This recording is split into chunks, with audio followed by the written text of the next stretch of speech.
Bismillahirrahmanirrahim. Assalamualaikum warahmatullahi wabarakatuh. Alhamdulillah wassalatu wassalamu ala rasulillah Sayyidina Maulana Muhammad ibn Abdillah wa bihi wa mawalah wa la hawla wa la quwata illa billah ma ba'd.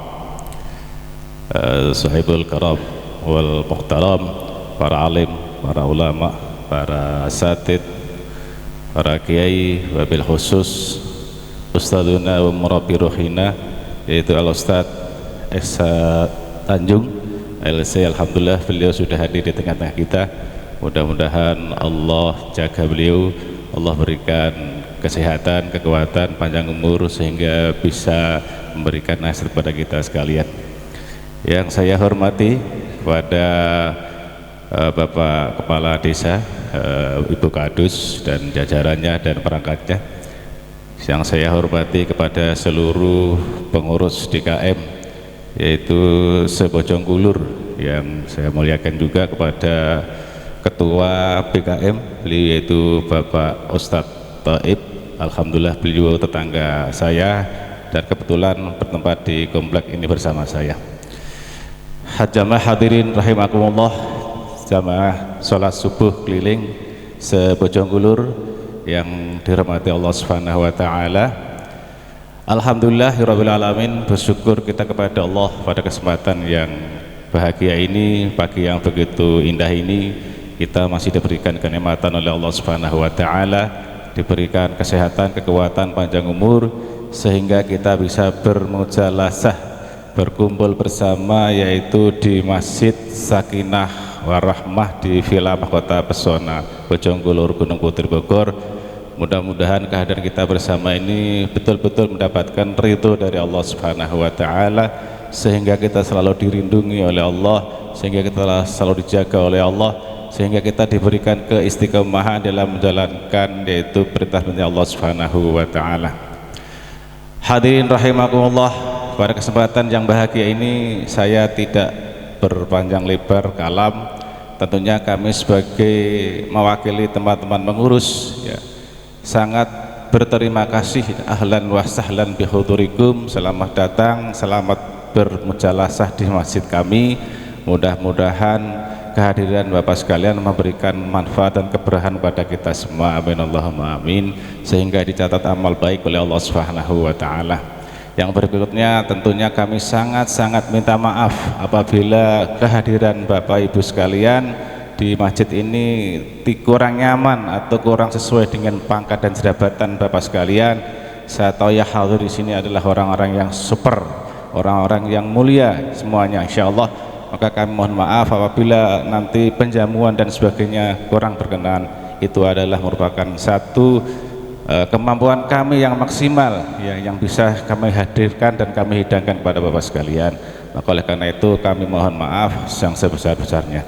Untuk berikutnya kami selalu berdoa mudah-mudahan masjid kami, jamaah kami selalu istiqomah ya, bisa menjalankan sholat dengan tepat waktu dan selalu berjamaah di masjid. Maka oleh karena itu doa dari Bapak sekalian sangat berharga bagi kami. Mudah-mudahan kami semua bisa kuat menjalankan tugas dan amat ini sampai yaitu selesai, amin Allahumma amin. Untuk yang terakhir, alhamdulillah pada kesempatan pagi hari ini ngiras-ngirus kami mengadakan yaitu peresmian menara. Insya Allah nanti akan kita adakan di sebelah masjid, dan menara ini sudah kita fungsikan dari sejak Ramadan. Demikian yang saya sampaikan, kurang lebihnya mohon maaf. Assalamualaikum warahmatullahi wabarakatuh. Assalamualaikum warahmatullahi wabarakatuh. Jazakumullah khairan katsir Pak Haji atas sambutannya, Pak Haji Ustaz Sulaiman Judi. Langsung saja Bapak Ibu sekalian, kita dengarkan sambutan berikutnya adalah dari Ketua BKM Bapak Ustadz Muhammad Taib. Pada Ustadz kami persilakan, tafadhol Ustadz. Bismillahirrahmanirrahim. Assalamualaikum warahmatullahi wabarakatuh. Subhanallah walhamdulillah wa la ilaha illallah wallahu akbar. Allahumma salli ala sayyidina Muhammad wa ala ali sayyidina Muhammad. Yang sama-sama kita muliakan Al-Mukarram Ustadz Ihsan Tanjung LC, alhamdulillah sudah hadir bersama kita. Yang sama-sama kita muliakan Al-Mukarram Ustadz Haji Sulaiman selaku Ketua DKM Masjid Sakinah Warahmah. Yang saya hormati para asatiz, pengurus-pengurus DKM, tokoh-tokoh masyarakat Bapak Kepala Desa juga kita undang, namun beliau ke Malang, orang tuanya kurang sehat. Kemudian juga hadir mungkin Bapak Kadus, beberapa Kadus, Ibu Kadus, RW, RT, dan lain-lain. Jemaah sekalian, alhamdulillah pada hari ini kita kembali mengadakan acara subuh keliling program dari Masjid Badan Koordinasi Masjid dan Mushola Sebojong Kulur. Alhamdulillah Masjid Sakinah Warahmah termasuk yang setiap tahun menjadi tuan rumah subuh keliling sudah beberapa belas tahun ya, subuh keliling ini. Alhamdulillah kami atas nama pengurus Badan Koordinasi Masjid dan Mushola Sebojong Kulur mengucapkan jazakumullah katsira kepada Ustadz Haji Sulaiman beserta jajarannya yang telah menyiapkan acara yang Masya Allah luar biasa ini, bertepatan dengan peresmian menara. Alhamdulillah ini menjadi kebanggaan kita juga di Desa Bojong Kulur. Kebetulan menara ini jadi perbatasan antara Bogor dengan Bekasi barangkali ya, karena kita kan perbatasan Bekasi ini. Mudah-mudahan menara ini menjadi mercusuar untuk dakwah di Desa Bojong Kulur ini. Kami juga mengucapkan terima kasih kepada seluruh jemaah yang berkontribusi dalam acara subuh keliling ini, karena memang acara subuh keliling ini semuanya dianggarin oleh tuan rumah. Oleh karena itu terima kasih banyak ibu-ibunya yang juga sudah menyiapkan segala sesuatu, para donatur yang sudah membantu sehingga suksesnya acara ini. Mudah-mudahan Allah beri balasan yang berlipat ganda. Insya Allah subuh keliling selanjutnya 2 pekan ke depan tanggal 24 Agustus seharusnya di Masjid Al-Arif. Masjid Al-Arif itu di Villa 1, namun terkena dampak banjir. Musola Al-Arif itu sekarang tidak bisa digunakan lagi karena di tembok perbatasan banjir, sehingga dia masuk dalam wilayah banjir, malah wilayah sungai, sehingga musolanya ada tembok 2 meter sehingga jemaah kalau ke situ harus naik tangga 2 meter. Oleh karena itu, karena kosong, kita menawarkan kepada pengurus cabang Muhammadiyah Desa Bojong Kulur. Jadi 2 pekan ke depan di kantor Muhammadiyah cabang Bojong Kulur, persisnya kalau kita mengarah Sakura Regensi, belah kanan jalan ada kolam renang keluarga. Nah, insya Allah di situ subuh keliling 2 pekan selanjutnya. Sekali lagi mudah-mudahan Allah mudahkan kita semuanya, khususnya kita yang tinggal di Bojong Kulur. Kita bangga berada di Desa Bojong Kulur yang penuh berkah ini. Dan para jemaah sekalian, bertepatan juga sekarang menjelang 17 Agustusan, kita ingat saudara-saudara kita di Palestina. Saudara kita yang pertama mendukung kemerdekaan Indonesia adalah warga Palestina. Hari ini hampir 2 tahun mereka sudah dibom dan ada genosida di sana. Karena itu mari kita doakan mudah-mudahan Allah beri kemerdekaan kepada mereka semuanya. Terakhir jemaah sekalian, agar hati kita ada ikatan, mari kita bersalam-salaman di sebelah kiri kanan kita. Sallallahu ala Muhammad, sallallahu alaihi wasallam, sallallahu ala Muhammad, sallallahu alaihi wasallam. Assalamualaikum warahmatullahi wabarakatuh. Assalamualaikum warahmatullahi wabarakatuh. Baik, terima kasih Ustadz atas sambutannya.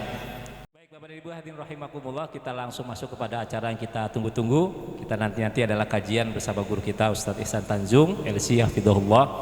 Dan mohon izin Ustadz tidak membacakan kurikulum vitae biografi Ustadz, karena saya yakin semua jemaah yang hadir ini sudah faham dan sudah tahu keberadaan beliau, apalagi yang pernah aktif dulu sebagai aktivis dakwah di tahun 90-an. Ya, insya Allah sudah faham beliau, dan saya sendiri termasuk orang yang dulu kenal beliau itu di tahun 90-an ketika mengisi di Antv Ustaz, kajian pagi kalau tidak salah itu. Ustaz selalu mengutip kitab Tarbiyatul Aurat fil Islam Abdullah Nasir Ulwan, itu yang saya sampai sekarang selalu terkenang, dan insya Allah alhamdulillah dengan izin Allah pertemukan kita hari ini.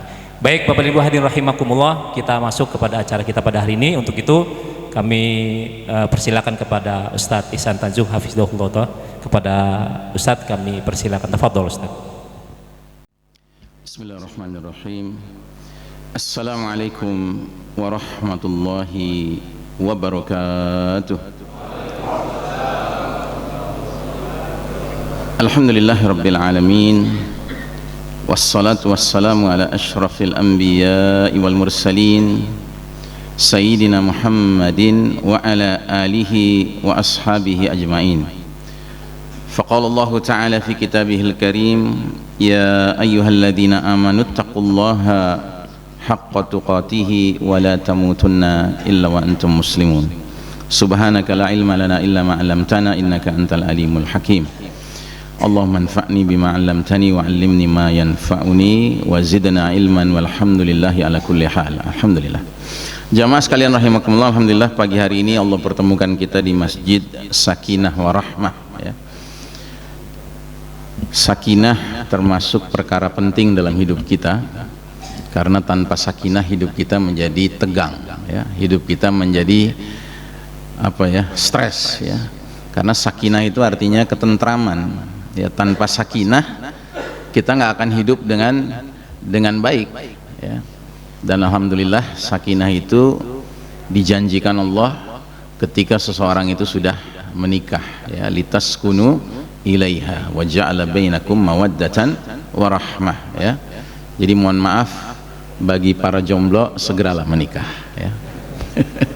Karena jomblo ini belum merasakan sakinah ya. Kalaupun merasakan, ya merasakannya baru setengah ya. Kita doakan jamaah kita yang masih jomblo segera dipertemukan Allah dengan pasangannya yang salehah, yang perempuan dengan yang soleh tentunya. Saudara sekalian rahimakumullah, saya diminta untuk membahas tema yang terlihat di layar. Ini sampai nggak ke ibu-ibu nih? Di sana ada juga ya? Baik.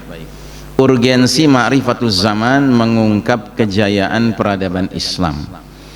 Urgensi artinya pentingnya ya. Ma'rifatuz zaman artinya mengenal zaman. Jadi zaman ini Allah ciptakan ya, waktu, masa, zaman ya, Allah ciptakan dengan perjalanan yang selalu mengalami perubahan ya. Jadi karena zaman kita mengalami yang namanya suka dan duka. Karena zaman kita mengalami kondisi beruntung atau rugi ya. Karena zaman kita mengalami posisi sedang menang atau posisi sedang kalah ya. Dan itu merupakan sunnatullah. Jangan kita langgar sunnatullah. Jangan lantaran kita mengaku orang beriman, berharap rahmat Allah, kasih sayang Allah, lalu kita menuntut kepada Allah harus terus-menerus mengalami kemenangan. Nggak mungkin, Pak. Sekalipun kita kaum beriman, ada fasenya kita mengalami kekalahan. Karena apa? Karena ini dunia. Ini bukan akhirat. Kalau di akhirat segala sesuatu bersifat baqa, lestari, kekal, abadi. Senang-senang terus. Ya, sengsara-sengsara terus. Mudah-mudahan nanti di akhirat kita termasuk yang senang terus-menerus. Amin ya rabbal alamin. Jadi jamaah sekalian rahimakumullah, memahami zaman akan menyebabkan kita bisa berkesimpulan. Ini sekarang ini kita sedang menang atau sedang kalah. Karena kalau kita sadar kita sedang menang, tuntutan amalnya berbeda dengan kalau kita sadar kita sedang kalah ya. Dan ini nggak ada kaitannya dengan kita kemudian menyalahkan takdir atau menyalahkan Allah, na'udzubillah min dzalik ya. Allah Ta'ala punya rencana untuk semua yang Allah takdirkan bagi kita di dunia ini. Tinggal tugas kita adalah menjaga husnuzon billah, sangka baik kepada Allah Ta'ala. Kalau kita sedang ditakdirkan menang sebagai umat, kita pandai-pandai bersyukur kepada Allah Ta'ala. Kalau kita sedang ditakdirkan kalah sebagai umat, kita dituntut untuk banyak bersabar ya. Nah jamaah sekalian rahimakumullah, untuk membicarakan perkara ini saya mengangkat sebuah hadis yang biasa dikenal dengan hadis periodisasi atau ringkasan sejarah umat Islam. Jadi dalam satu hadis ini Nabi meringkas perjalanan umat Islam dari saat beliau diutus sampai nanti kiamat tiba. Ternyata perjalanan kita sebagai umat itu akan mengalami 5 periode, 5 fase, 5 babak ya. Dan babak demi babak ini sudah kita lalui, dan qaddarullah kita yang hidup sekarang ini sudah ada di babak keberapa? Ada yang tahu? Babak keberapa? Siapa tuh yang bilang 4? Angkat tangan. Tersangka. Ya benar, kita sudah di babak keempat ya, Masya Allah ya. Bayangkan jumlah babak cuma 5, kita sudah di babak keempat ya. Nah mari kita lihat satu persatu babak ini.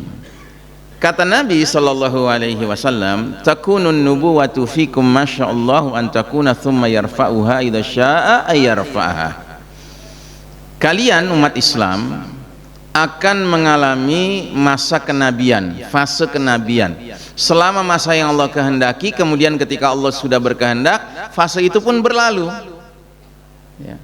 Untuk kemudian datanglah fase kedua yang namanya fase khilafatun ala minhajin nubuwah, fase kekhalifahan yang mengikuti manhaj atau cara-cara atau metode kenabian selama masa yang Allah kehendaki, dan ketika Allah sudah berkehendak, fase periode kedua itu pun berlalu.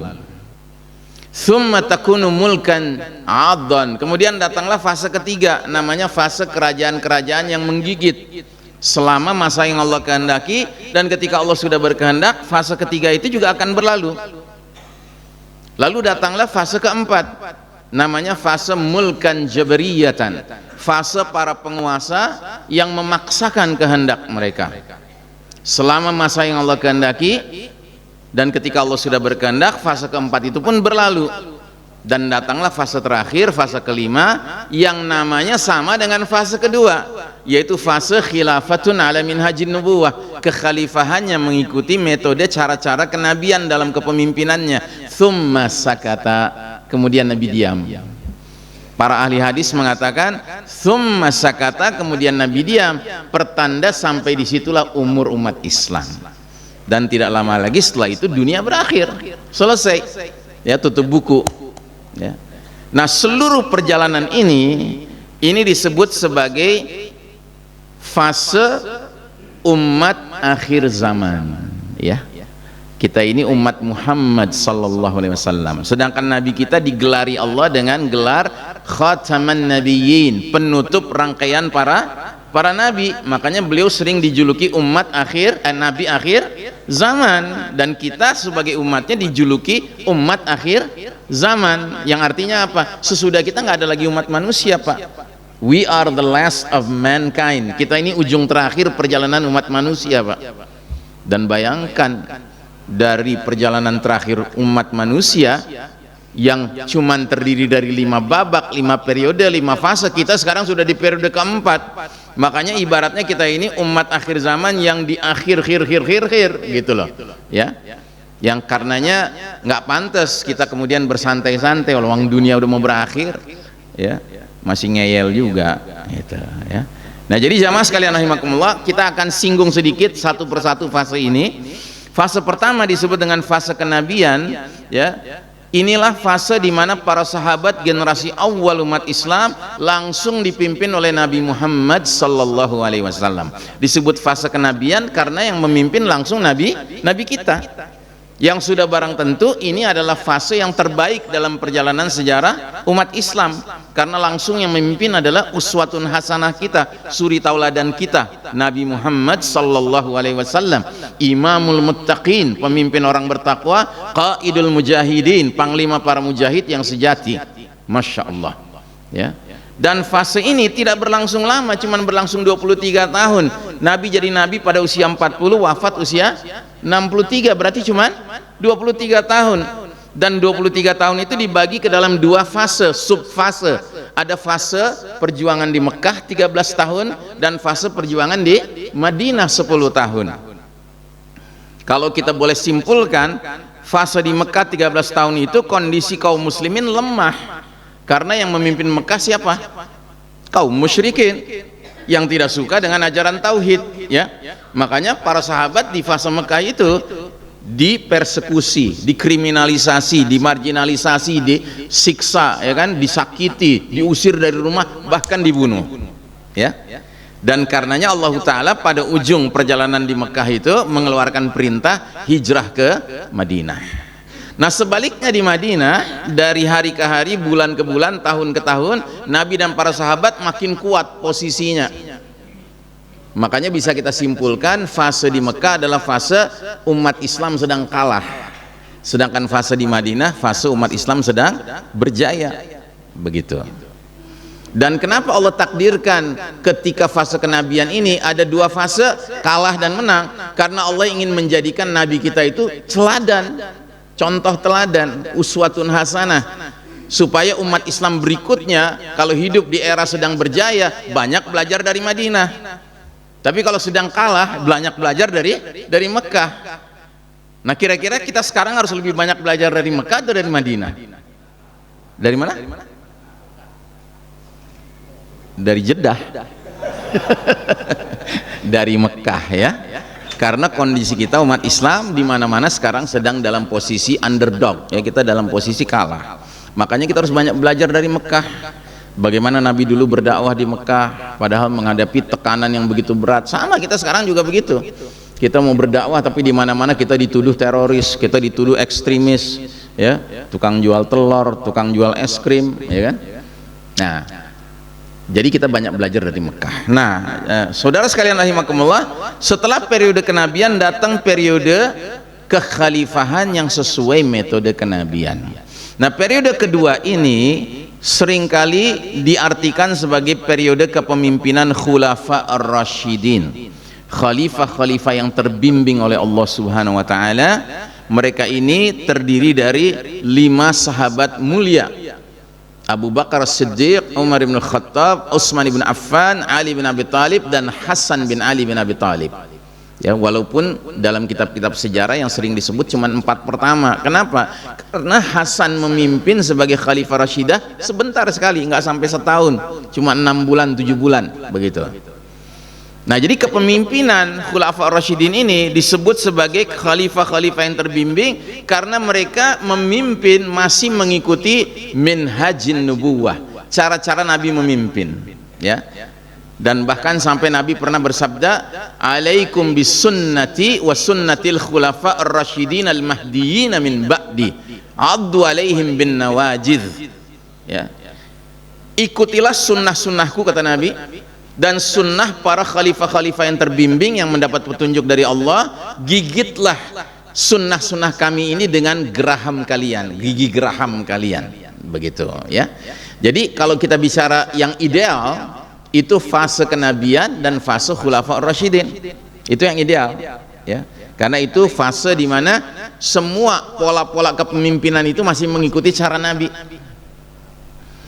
tapi tidak berlangsung lama. Fase Khulafa ar-Rasyidin ini cuma 30 tahun, dan Nabi pernah mengatakan, setelah aku berlalu nanti muncul al-khulafa utsalatsuna aman, ya. Setelah aku wafat nanti muncul para khalifah-khalifah 30 tahun, wa ba'da dzalika al-muluk, sesudah itu raja-raja, begitu. Jelas, ya? Nah, Abu Bakar cuma memimpin 2,5 tahun, Umar memimpin 10 tahun, Utsman memimpin 12 tahun, kemudian Ali memimpin 6 tahun, lalu Hasan bin Ali cuma 6 bulan. Kemudian masuklah fase yang ketiga, namanya periode mulkan adhan, raja-raja yang menggigit. Menggigit apa? Menggigit Quran dan Sunnah, ya. Nah, fase ini adalah fase di mana para khalifah masih melakukan atau memberlakukan kitabullah was sunnah sebagai sumber nilai, norma, dan hukum.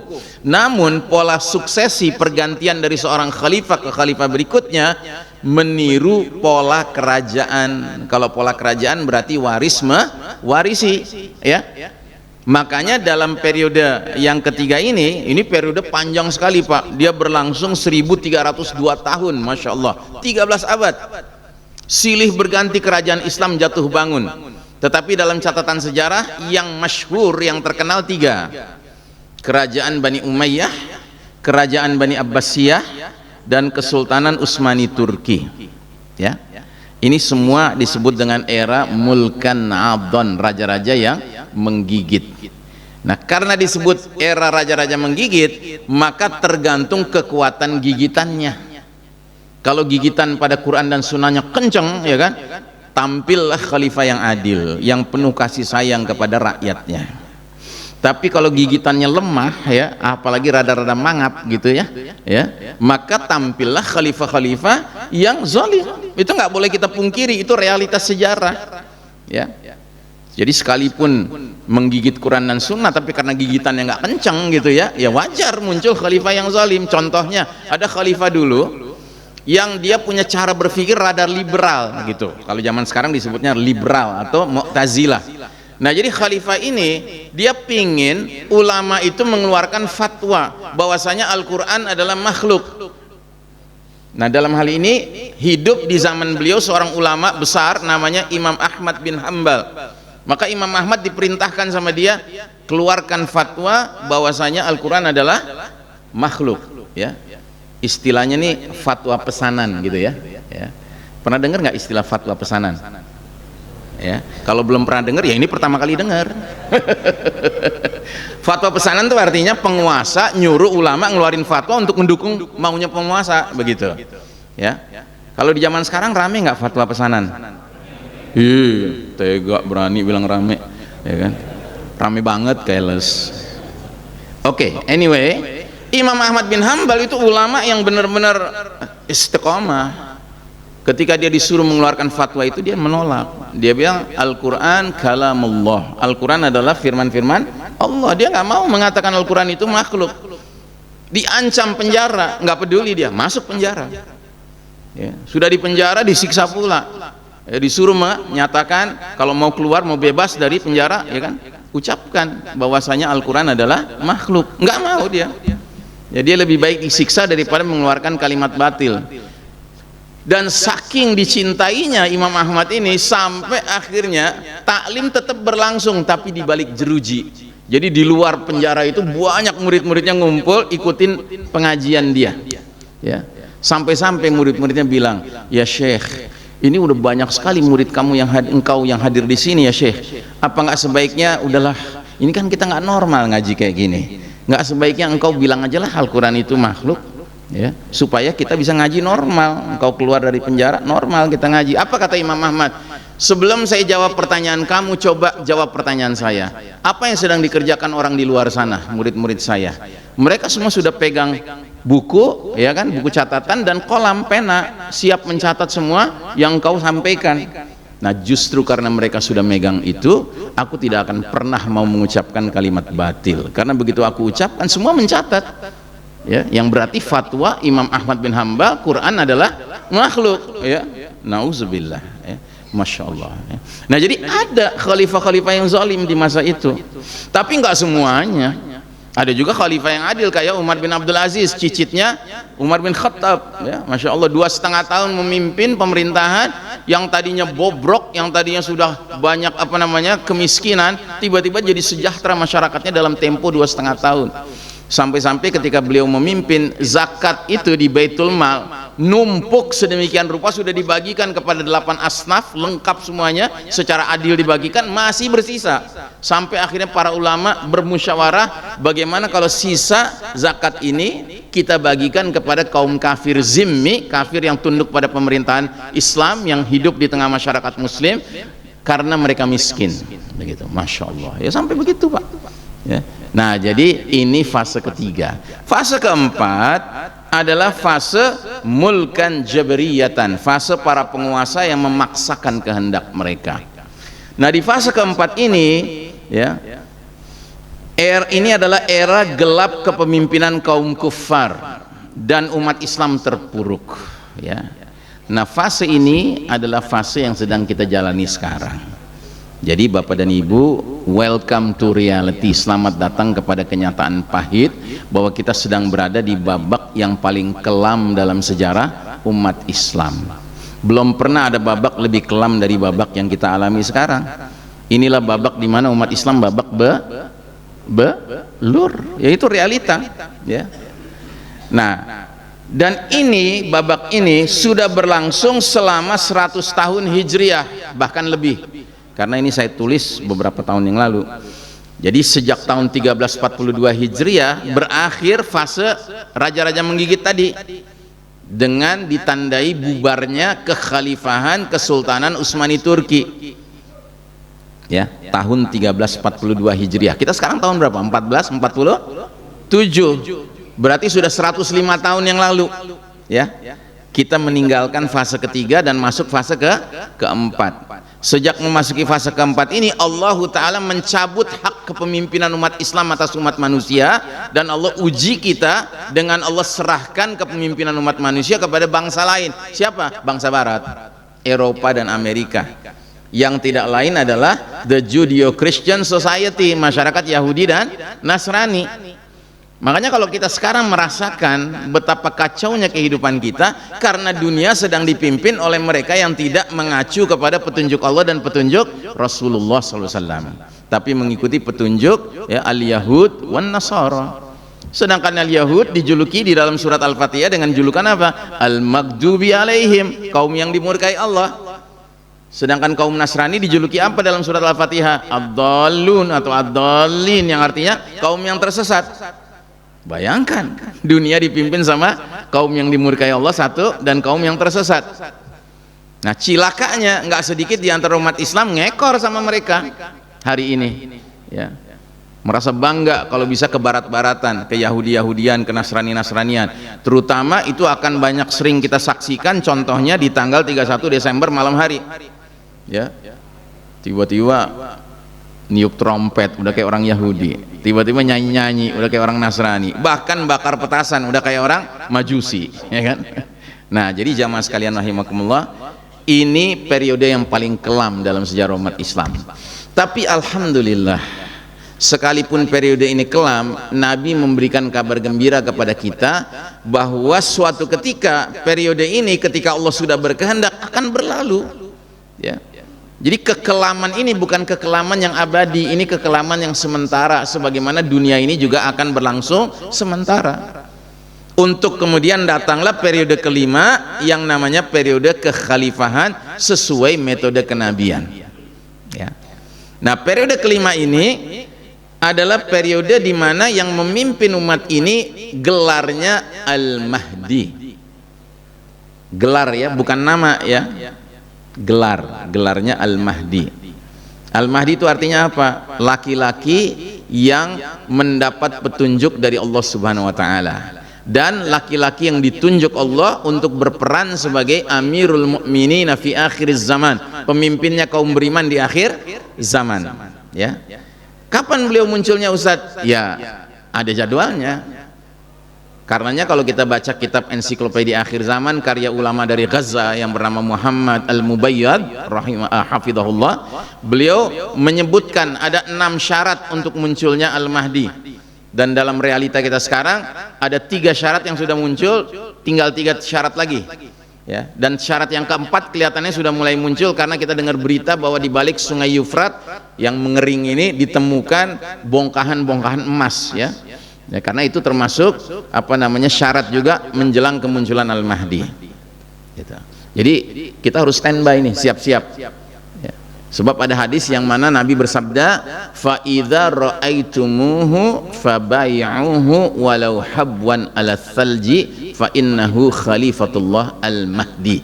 Jadi Nabi bersabda, jika kalian sudah menyaksikan kehadiran Al-Mahdi, hendaknya kalian membaiatnya atau berbaiat kepadanya sekalipun harus merangkak-rangkak di atas salju, karena dialah Khalifatullah Al-Mahdi. Begitu, ya. Nah, dia munculnya di mana, Ustadz? Ya, berdasarkan hadis dia akan muncul di depan Ka'bah, dibaiat paksa sama 313 orang-orang soleh, orang-orang alim, ya. Siap Bapak-bapak membaiat Al-Mahdi? Ya siap nggak siap dah. Ya. Ini Nabi sudah memperingatkan 15 abad yang lalu loh, dan boleh jadi di era kita inilah Al-Mahdi muncul, gitu. Nah, makanya harus ada pemikiran bahwa cepat atau lambat kita mempersiapkan diri dan keluarga kita untuk berbaiat kepada sang pemimpin Al-Amir, ya. Nah, jadi Al-Mahdi ini, ya, akan diikuti dengan datangnya atau turunnya Isa alaihissalam, ya. Nabi Isa alaihissalam itu menurut keyakinan Ahlus Sunnah wal Jamaah dan juga dalam Al-Quran ditegaskan dalam surat An-Nisa ayat 158 bahwa Allah Ta'ala mengangkat Isa alaihissalam ke langit, ya, ke sisi Allah Ta'ala, dipelihara di sana sampai kapan? Sampai jadwal nanti turun lagi, ya. Nah, jadi jamaah sekalian rahimakumullah, keimanan kita kaum muslimin dengan kaum Nasrani itu sama, tentang akan turunnya kembali Isa alaihissalam kata kita, Yesus Kristus kata mereka. Bahkan titik turunnya itu sama pemahaman kita dengan mereka. Di Damaskus ada sebuah masjid, ya, namanya Masjid Al-Umawi, masjid kuno sekali, didirikan di zaman Bani Umayyah dahulu kala. Jadi masjid ini punya menara yang warnanya putih, biasa disebut Manaratul Baydha, menara berwarna putih, ya. Kita umat Islam meyakini akan turunnya Isa alaihissalam di akhir zaman nanti di menara ini, di masjid ini, ya. Sementara kaum Kristen Nasrani di Suriah, ya, Damaskus kan ibu kota Suriah, itu menyebut menara putih ini dengan sebutan the minaret of Jesus, menara bakal tempat turunnya Yesus. Masya Allah, ya. Jadi sama keyakinan kita dengan mereka, cuman setelah turun beda sama sekali jalan ceritanya. Kalau orang Kristen meyakini nanti Yesus akan mendirikan kingdom of heaven, kerajaan surgawi, semua orang dijadikan Kristen. Kalau kita tidak, kita meyakini berdasarkan hadis-hadis sahih dari Nabi bahwa Isa alaihissalam kalau turun di akhir zaman akan mengikuti millah Muhammad sallallahu alaihi wasallam. Bahkan begitu dia turun, ya, itu turunnya itu menjelang sholat subuh, itu sudah ada sekumpulan kaum muslimin siap-siap mau sholat dipimpin oleh Al-Mahdi. Dan begitu turun, Al-Mahdi mengenali, langsung dia bilang, ya Isa ya Ruhullah, silakan kau pimpin sholat ini, qomat sudah dikumandangkan untuk engkau. Kata Isa alaihissalam, tidak, demi Allah inilah kelebihan umat Muhammad dari umat lainnya, sebagian kalian sudah ditetapkan jadi pemimpin bagi sebagian lainnya, engkau yang menjadi pemimpin ini didorong. Al-Mahdi mimpin sholat, Isa alaihissalam makmum di belakangnya, sekaligus menunjukkan bahwa beliau turun di akhir zaman bukan membawa ajaran baru, apalagi membenarkan agama Nasrani yang sudah jauh menyimpang dari ajaran tauhid. Nah, setelah selesai beliau memimpin ikut sholat subuh ini, ya, Isa alaihissalam memerintahkan Al-Mahdi buka pintu gerbang masjid. Begitu dibuka, ternyata Dajjal sudah mengepung dengan 70.000 pasukan Yahudi masjid tersebut, ya. Nah, jadi jamaah sekalian rahimakumullah, ini bukan dongeng, ya, ini hadis-hadis sahih dari Nabi Muhammad sallallahu alaihi wasallam yang cepat maupun lambat akan terjadi. Soal kita mengalami atau tidak, wallahu a'lam bissawab, ya. Tapi kalau memang ada di antara anak-anak kecil di sini yang nantinya ditakdirkan tinggal di Damaskus, ya kan, terus pas sholat subuh itu terjadi itu, tolong kasih tahu sama mereka, siap-siap, ya, untuk berperang lawan Yahudi yang dipimpin langsung sama Dajjal. Baik, anyway, kepemimpinan Al-Mahdi ini berlangsung dalam sebuah hadis dikatakan 7, 8 atau 9 tahun, ya, dan diwarnai dengan banyak ghazawat, peperangan-peperangan, dan diakhiri dengan perang terakhir melawan kaum Yahudi yang langsung dipimpin Dajjal. Nah, sementara dalam perang itu pasukan Islam dibantu dengan turunnya Isa ibnu Maryam alaihissalam yang membunuh Dajjal. Selanjutnya Isa alaihissalam memimpin kaum beriman menghadapi kaum mufsiduna fil ard, yakni Ya'juj wa Ma'juj, ya. Nah, itu fase kelima nanti, ya, sekarang belum terjadi, kita sekarang di fase keempat. Dan kalau kita bikin ringkasannya, kira-kira 5 fase ini ringkasannya seperti ini. Sedangkan garis putih putus-putus inilah realita perjalanan umat Islam dengan naik turunnya kondisi. Kalau kita sedang berada di atas garis merah, berarti umat Islam sedang berjaya. Tapi kalau kita berada di bawah garis merah, berarti umat Islam sedang kalah, ya. Nah, kita pernah kalah dulu di zaman Nabi memimpin 13 tahun di Mekah, ya. Nah, sedangkan sekarang kita kalah lagi, dan ini kita sudah memasuki tahun ke 104 menjelang 105, ya, mengikuti kalender Hijriah. Nah, di fase keempat ini bukan umat Islam lagi yang memimpin dunia, tetapi kaum kafir barat, Yahudi, Nasrani, khususnya Yahudi, ya, mereka yang memimpin dunia sekarang, ya. Tetapi alhamdulillah berdasarkan hadis Nabi, kita nanti akan masuk ke fase kelima yang namanya sama dengan fase kedua, yang mana kita akan, ya, naik ke atas melewati garis merah dan berjaya kembali. Kita memimpin seluruh umat manusia, ya. Karena apa? Karena Allah tidak mengizinkan dunia ini berakhir dengan kemenangan bagi kaum kufar. Allah ingin dunia ini berakhir dengan kemenangan bagi kaum beriman, pasti itu. Allah sendiri sering mengungkapkan dalam Al-Quran, wal aqibatu lil muttaqin, akibat terakhir selalu berpihak kepada kaum yang bertakwa, ya. Jadi kalau orang bilang, Ustadz, kira-kira bakal menang nggak di Palestina? Itu yang nanya begitu belum tahu ayatnya, berarti belum tahu hadisnya. Pasti menang, pasti, ya kan? Tinggal masalah waktunya saja, tinggal masalah jalan ceritanya kayak gimana aja, begitu, ya. Baik, itu hadis pertama. Ada hadis kedua yang ternyata berkaitan dengan hadis pertama ini, dan yang lebih menariknya lagi, ternyata hadis kedua ini menggambarkan akan terjadinya peristiwa yang sekarang heboh sudah hampir 2 tahun ini. Peristiwa apa itu? peristiwa Ma'rakah Tufanul Aqsa, perang badai Al-Aqsa di Gaza, ya. Nah ini bunyi hadisnya. Jadi Nabi pernah bersabda, awwalu hadzal amr nubuwwatun wa rahmah. Awal mula urusan agama ini ditandai dengan kenabian dan rahmah. Kemudian berikutnya khilafatun wa rahmah, kekhalifahan dan rahmah. Kemudian berikutnya mulkan wa rahmah, kerajaan dan rahmah. Kemudian berikutnya manusia akan saling memperebutkan kekuasaan kepemimpinan sebagaimana gigitan keledai. Dan kalau sudah datang fase keempat itu, hendaknya diwajibkan atas kalian berjihad. Sedangkan jihad yang paling mulia, yang paling afdal adalah ar-ribat, berjaga-jaga, menjaga negeri dari masuknya musuh, ya. Dan ini yang sedang dikerjakan saudara-saudara kita di Gaza sekarang.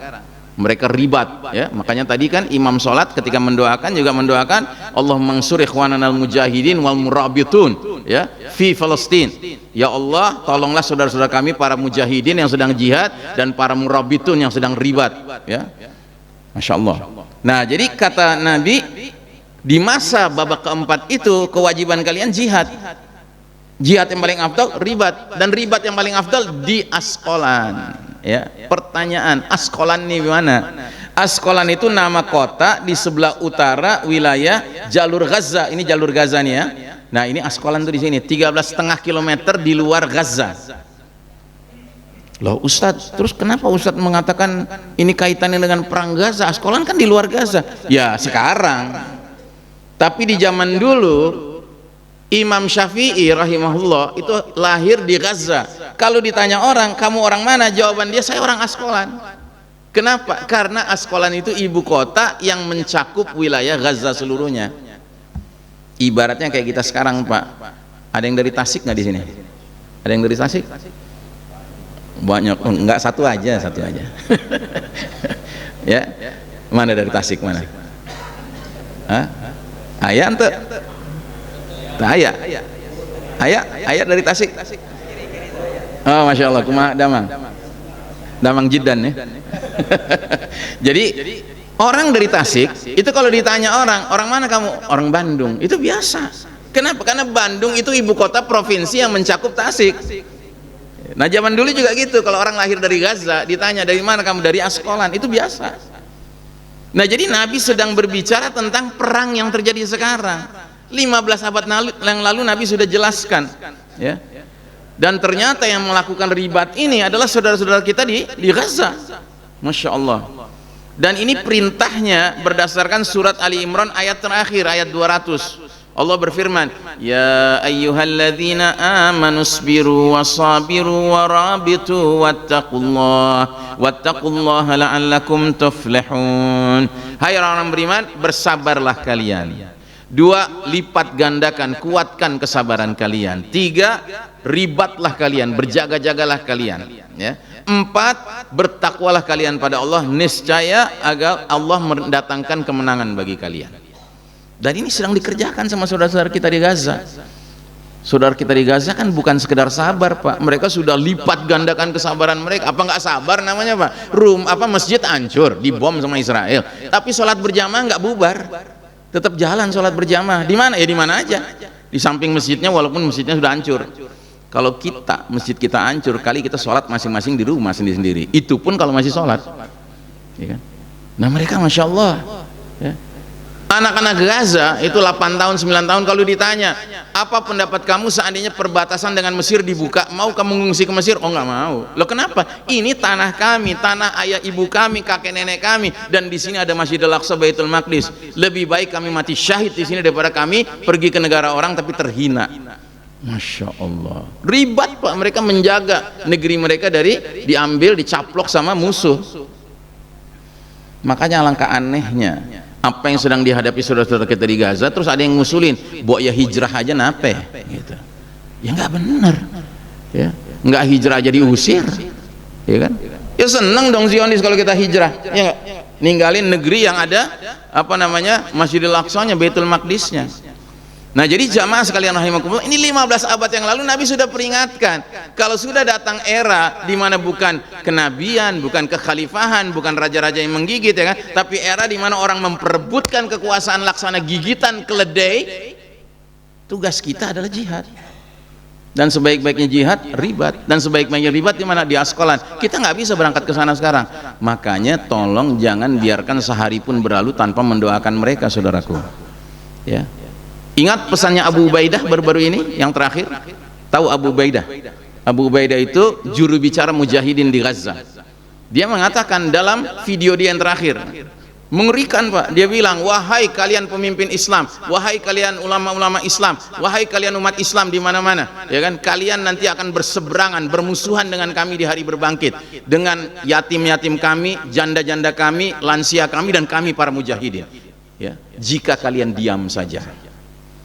Ya, bayangkan Pak, ngeri Pak. Makanya kalau tadi Pak Thayyib, pimpinan BKM, mengatakan kita doakan agar Palestina merdeka, Palestina udah merdeka Pak, yang belum merdeka kita. Iya, ya, yang mesti kita teriak tuh free Indonesia, free Indonesia gitu, bukan free Palestina. Palestina udah merdeka. Ini ucapan siapa? Orang Barat sendiri, orang Barat kafir, ya, belajar, mereka lihat apa yang terjadi di Gaza, mereka bingung. Kok bisa ya ibu-ibu di Gaza itu kehilangan anak malah bilangnya all praises be to God, yang artinya alhamdulillah, yang artinya segala puji milik Allah. Mereka bingung, ini bangsa model apa ini, ya kan? Bahkan ada ibu-ibu mengatakan, wahai Allah, kalau ada lagi anak-anakku lebih dari satu, lebih daripada yang sudah syahid ini, ya kan, akan kuserahkan pada Engkau ya Allah. Itu bagi orang Barat tuh heran itu mereka, sampai mereka bilang, berarti selama ini yang merdeka tuh Palestina, Gaza, ya kan, kita di luar Gaza ini yang belum merdeka, dijajah sama Zionis gitu. Nah, jadi jamaah sekalian rahimakumullah, ya, apa makna ribat? Ya, ribat itu punya dua makna. Makna pertama sesuai dengan hadis Nabi berikut ini, Nabi pernah bersabda, ya, maukah aku beritahu kepada kalian tentang suatu perkara yang membuat Allah menghapuskan kesalahan-kesalahan karenanya dan meninggikan derajat disebabkannya, yaitu menyempurnakan wudhu di waktu-waktu yang tidak disukai, banyak melangkah menuju ke masjid-masjid, dan menunggu waktu sholat sesudah menunaikan sholat. Maka yang demikian itulah yang disebut ribat, ya. Maka yang demikian itu yang disebut ribat, maka yang demikian itulah yang disebut ribat. 3 kali Nabi katakan. Jadi ribat pengertian pertama adalah kita pergi nih sholat maghrib, ya, di masjid. Selesai sholat maghrib kita ikut wirid, ya kan, kita kemudian mengerjakan tilawah, ya kan, sampai isya, itu namanya ribat kita. Tapi itu pengertian pertama. Nah, ada pengertian kedua. Nabi pernah bersabda, ribatu yaumin wa lailatin khairun min siyami syahrin wa qiyamihi, wa in mata jara alaihi amaluhu alladhi kana ya'maluh wa ujri alaihi rizquhu wa aminal fattan, yang artinya berjaga-jaga di perbatasan negeri ribat selama sehari semalam itu lebih baik, lebih besar pahalanya daripada puasa sebulan penuh berikut qiyamul lail sebulan penuh. Dan jika dia menemui kematian sedang ribat itu, maka akan dialirkan kepadanya semua amal perbuatan yang biasa dia amalkannya, dan dialirkan kepadanya rezekinya, serta diselamatkan dirinya dari fitnah siksa kubur. Masya Allah. Jadi orang mati dalam keadaan ribat, Pak, itu beda dengan orang mati biasa. Kalau orang mati biasa, inqata amaluhu, putus semua amalnya, kecuali 3, ya kan? Sedekah jariah yang dia bagikan, ilmu bermanfaat yang dia bagikan, dan anak soleh yang mendoakan dia, kan, ya, kita udah tahu ya di situ ya. Tapi khusus orang ribat, Pak, ribat itu begitu dia mati dalam keadaan ribat, ya kan, semua amal yang biasa dia kerjakan itu pahalanya ngalir terus, Pak. Masya Allah, luar biasa, ya. Makanya sekali lagi kalau kita mau bicara siapa yang beruntung orang Gaza sekarang. Yang belum tentu beruntung kita, Pak. Buat mereka jalan pintas ke jannah di depan mata, Pak. Sekalipun kita ngelihatnya mereka menderita, tapi sebenarnya mereka itu yang jauh lebih beruntung daripada kita. Kita belum tentu, Pak. Jalan langsung JTL, jannah tembak langsung belum jelas. Tapi bagi mereka itu sudah jelas, ya. Baik, nah kemudian ada lagi hadis di mana Nabi bersabda, setiap mayat amal perbuatannya ditutup, selesai, ya kan, tutup buku, kecuali orang yang mati dalam keadaan ribat di jalan Allah. Sungguh amal perbuatannya terus dikembangkan hingga hari kiamat, dan dia akan diselamatkan dari siksa kubur. Masya Allah. Nah, jadi jamaah sekalian rahimakumullah, kalau kita padukan dua hadis ini, hadis periodisasi tadi dengan hadis ribat di Asqalan ini, kira-kira bisa kita simpulkan seperti ini. Nah, ini. Jadi fase pertama, fase an-nubuwah, kenabian, itulah fase di mana dalam hadis kedua disebutnya kenabian dan rahmah. Fase kedua, fase khilafatun ala minhajin nubuwah, itulah yang dalam hadis kedua disebut dengan khilafah dan rahmah. Fase ketiga, mulkan adon, itu yang dalam hadis kedua disebut dengan kerajaan dan rahmah. Nah, fase keempat yang sedang kita jalani sekarang, yang dalam hadis pertama disebut era mulkan jabariyatan, penguasa-penguasa yang memaksakan kehendak. Di hadis yang kedua disebutnya era di mana manusia saling memperebutkan ya kekuasaan laksana gigitan keledai. Ya. Nah, jadi jamaah sekalian rahimakumullah, fase pertama, kedua, dan ketiga itulah fase kita berada di atas garis merah. Fase di mana umat Islam berjaya. Itulah peradaban ya, di mana umat Islam berjaya, dan itu berlangsung 1342 tahun. Masya Allah. Itu kalau pakai hitungan Hijriah. Kalau pakai hitungan Masehi 1302 tahun Masehi. 13 abad ya. Dan ada seorang penulis barat namanya Karen Armstrong, perempuan, bukan muslimah, tapi dia sering nulis tentang sejarah Islam, tentang Nabi Muhammad, riwayat hidupnya dan sebagainya. Dia bilang begini, kenapa orang barat nganggep angka 13 itu the unlucky number, angka sial? Ya nggak? Tahu nggak kalau orang barat nganggep 13 itu angka sial? Tahu nggak? Kalau belum tahu saya kasih tahu, ya kan? Orang barat itu nganggep 13 itu angka sial. Ya. Nah, kata Karen Armstrong, analisa dia, orang barat tuh nganggap angka 13 angka sial gara-gara apa? Gara-gara kalau mereka mengenang 13 abad kepemimpinan umat Islam, gondesnya luar biasa. Saking sebelnya sama 13 abad umat Islam mimpin, akhirnya angka 13 dianggap angka sial. Coba bayangkan ya. Kalau orang Cina angka sialnya berapa? 4, ya kan? Nah, yang anehnya di Jalan Sudirman, Jalan Tamrin, banyak gedung nggak ada lantai 4, nggak ada lantai 13, berarti sialnya kiri kanan kita. Ya, la haula wala quwata illa billah. Nah, jadi saudaraku rahimakumullah, kejayaan peradaban Islam itu nggak sebentar Pak, nggak setahun, 2 tahun, 10 tahun, 20 tahun, 100 tahun, 200 tahun, tidak, ribuan tahun Pak kita berjaya. Makanya jangan sekali-kali kita membiarkan diri nggak punya mentalitas kepemimpinan Pak. Kita sejarah memimpin itu nggak sebentar Pak, lama Pak ya. Ya, masa gara-gara kita kemudian sekarang kalah baru 100 sekian tahun aja terus hilang mentalitas kepemimpinan kita, ya kan? Nggak pantas banget. Dan kita dulu memimpin Pak dalam wilayah yang luas sekali ini, yang warna hijau ini semua kepemimpinan Islam ya, dari ujung barat sini di Maroko sampai ujung timur di sini di Merauke ya, itu kita mimpin. Dari utara di sini di daerah Rusia ya kan, sampai di selatan di wilayah Madagaskar sini. Masya Allah ya. Nah, jadi pertanyaannya, kok bisa 3 fase itu dikatakan sebagai nubuwah warahmah, khilafah warahmah, mulkan warahmah, ya kan? Era kenabian yang diiringi rahmat Allah, era kekhalifahan diiringi rahmat Allah, era raja-raja diiringi rahmat Allah. Kenapa disebut demikian? Karena selama 13 abad itu yang mimpin umat Islam, yang mimpin dunia ini, mereka itu berpegang teguh kepada ayat yang berbunyi dalam surat An-Nisa ayat 59. Ayatnya berbunyi, ya ayyuhalladzina amanu atiullaha wa atiur rasul wa ulil amri minkum fa in tanaza'tum fi syai'in farudduhu ila Allahi war rasul in kuntum tu'minuna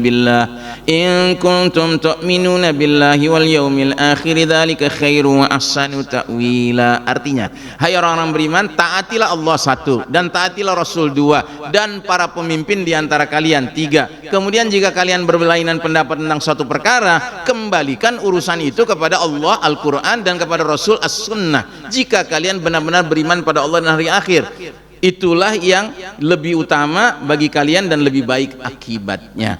Jadi selama 13 abad kita umat manusia ini ya memiliki pemimpin-pemimpin yang kalau menghadapi masalah kembalinya urusannya pada Quran dan Sunnah. Itu sebabnya selama 13 abad itu kepemimpinan kenabiankah, kekhalifahankah, raja-rajakah itu diiringi dengan rahmat Allah. Tapi begitu masuk babak keempat, rahmat Allah tiba-tiba hilang. Ya, karena apa? Karena yang mimpin kaum kufar di babak keempat ini. Ustadz enak aja ngomong gitu, kan negeri kita yang mimpin bukan kaum kufar. Capek deh. Oke, anyway ya. Nabi kan pernah bersabda, hadis ini sudah kita kenal semua. Nabi bersabda, taraktu fikum amraini lan tadillu ma tamassaktum bihima, kitabullahi wa sunnati rasulih. Ya kan, artinya kutinggalkan dua perkara untuk kalian dan kalian nggak akan sesat selama-lamanya selagi kalian berpegang teguh pada dua perkara itu, kitabullah Al-Quran dan sunnah Rasul. Ya.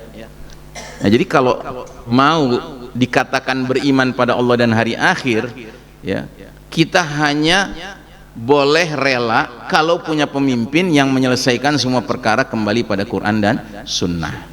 Kalau enggak ya susah, mau rela gimana kita nggak tahu dia mimpin pakai apa nih, begitu ya kan. Lihat tuh ayatnya ya, jika kamu berlainan pendapat tentang suatu perkara, kembalikanlah perkara itu kepada Allah Al-Quran dan kepada Rasul Sunnahnya, jika kamu benar-benar beriman pada Allah dan hari kemudian.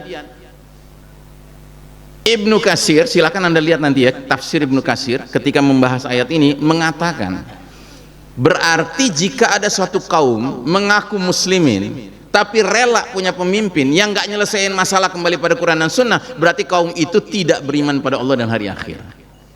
Bayangkan ya. Serius nggak tuh? Serius pisan ya, serius banget gitu. Nah, jadi jamaah sekalian rahimakumullah, ini semua adalah bahagian dari sunnatullah yang disebut dengan sunnatut tadawul, sunnah pergiliran ya. Allah Ta'ala berfirman dalam surat Ali Imran 140, wa tilkal ayyamu nudawiluha bainan nas, demikianlah hari demi hari, masa kejayaan dan keruntuhan, kemenangan dan kekalahan kami pergilirkan di antara manusia agar mereka bisa mendapat pelajaran. Kan tadi saya sudah jelaskan di awal ya, jangan lantaran kita ini mengaku beriman, pengen disayang sama Allah, lalu kita nuntut sama Allah, ya Allah masa kita kalah sih, ya Allah menang dong gitu, pengennya menang terus. Nggak mungkin Pak, dunia ini tempat semua silih berganti ya. Tahu nggak rahasianya kenapa kalau kita menghadiri pernikahan Nabi ngajarin doa? Apa bunyinya doanya untuk pengantin? Barakallahu laka wa baraka alaika wa jama'a bainakuma fi khair. Kita udah sering kalau dapat undangan pernikahan ini masuk nih dalam undangan itu doanya dengan terjemahannya, cuma sayang terjemahannya nggak lengkap, nggak bener terjemahannya seringnya gini, semoga Allah berkahi engkau pengantin dan semoga Allah berkahi atas engkau pengantin. Apa bedanya ya kan? Padahal dalam bahasa Arab ini beda Pak. Barakallahu laka artinya semoga Allah berkahi engkau pengantin dalam masa bahagiamu. Wa baraka alaika artinya semoga Allah berkahi engkau pengantin dalam masa sedihmu, masa sulitmu. Begitu maksudnya. Sehingga pengantin dari awal nikah aja udah sadar, memang sih malam pertama pasti bahagia, tapi belum tentu tahun-tahun ke depan bahagia terus kan. Nah, yang penting kita memimpin bahtera rumah tangga kita, mengarungi lautan itu kita siap, mau lautannya teduh, tenang ya kan, damai, maupun lautannya penuh ombak, badai, yang penting keberkahan Allah yang kita cari. Begitu. Nah, begitu juga dengan sebagai umat lagi berjaya banyak bersyukur, umat lagi sulit ya kan banyak bersabar, supaya apa? Keberkahan Allah mengiringi kita. Nah, jadi jamaah sekalian rahimakumullah, babak yang sedang kita jalani inilah babak di mana Allah mencabut kepemimpinan dunia dari tangan umat Islam untuk selanjutnya Allah serahkan ke pihak barat, Eropa, Amerika yang merupakan masyarakat kaum Yahudi Nasrani, khususnya kaum Yahudi. Nah, ini fase kita sekarang, dan fase ini dikatakan adalah fase di mana ya orang memperebutkan kekuasaan laksana gigitan keledai. Apa arti gigitan keledai? Jadi kalau kita lihat, ternyata ungkapan gigitan keledai sering digunakan untuk menggambarkan sesuatu yang sangat menyakitkan atau secara tidak terduga merusak. Ini adalah cara metaforis atau simbolis untuk mengatakan bahwa sesuatu yang tampaknya tidak berbahaya atau tidak signifikan sebenarnya dapat menyebabkan masalah atau rasa sakit yang tidak terduga. Ya kan, di era sekarang kan kita sering gitu kan, sering dapat pemimpin baru kan, seneng gini, belakangan nyakitin juga ternyata, gitu ya kan. Karena ini era di mana orang memperebutkan kepemimpinan, kekuasaan laksana gigitan keledai. Nah, Nabi bilang gigitan keledai. Ternyata gigitan keledai itu maknanya apa? Sesuatu yang awalnya kelihatan cakep, nggak taunya kelihatan rusak belakangan. Itu. Bayangkan. Jadi ini hadis, masya Allah, klop banget sama zaman kita. Gitu. Nah, sedangkan Nabi juga mengatakan urusan kursi kepemimpinan ini, ya, Nabi bersabda, innakum satahrisuna alal imarah wa innaha satakunu nadamatan wa hasratan yaumal qiyamah fa ni'mal murda'ah, ya, fa ni'mal murda'ah wa bi'satil fatimah, yang artinya kalian akan berambisi, ya, pengen banget, ngupeng banget gitu ya, untuk memperebutkan kepemimpinan, kekuasaan. Padahal kepemimpinan kekuasaan itu akan menjadi penyesalan dan kesedihan di hari berbangkit nanti. Ya, senikmat-nikmatnya penyusuan, sepahit-pahitnya penyapihan. Iya kan? Orang kan begitu dapat jabatan, seneng kan, semua fasilitas datang ke dia. Begitu berhenti, semua fasilitas dicabut, ya kan? Senikmat-nikmatnya penyusuan, sepahit-pahitnya penyapihan. Gitu. Begitulah orang beriman memandang kepemimpinan. Nah, tapi kalau orang yang doyan dengan kepemimpinan, sebodoh amat bagaimana cara dapatnya. Pokoknya yang penting mimpin, karena apa? Fasilitasnya banyak, keuntungannya banyak, begitu.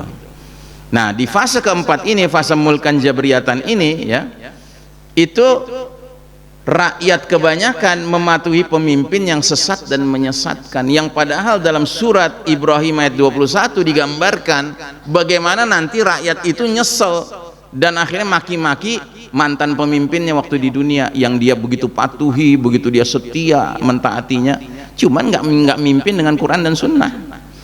Ya, jadi dikatakan dalam hadis ini, dan bukan hadis ini, ayat, ya, surat Ibrahim ayat 21, dan manusia semuanya di padang mahsyar akan berkumpul menghadap kehadirat Allah. Lalu berkatalah orang-orang yang lemah, maksudnya rakyat kebanyakan, kepada orang-orang yang sombong, maksudnya penguasa kebanyakan. Apa ucapan rakyat? Sesungguhnya kami dulu adalah pengikut-pengikut kalian, rakyat kalian, maka dapatkah kalian menghindarkan dari azab Allah walaupun sedikit saja? Apa jawaban mereka, mantan pemimpin ini? Seandainya Allah dulu memberi petunjuk pada kami, niscaya kami bisa memberi petunjuk pada kalian juga. Gitu. Sama saja bagi kita, apakah kita ngeluh ataukah bersabar. Sekali-kali kita tidak punya tempat untuk melarikan diri dari azab Allah Ta'ala, na'udzubillahi min dzalik, ya. Nah, bahkan dalam surat Al-Ahzab itu digambarkan bagaimana nanti penghuni neraka itu mengeluh kepada Allah. Keluhannya gimana bunyinya? Mereka mengatakan,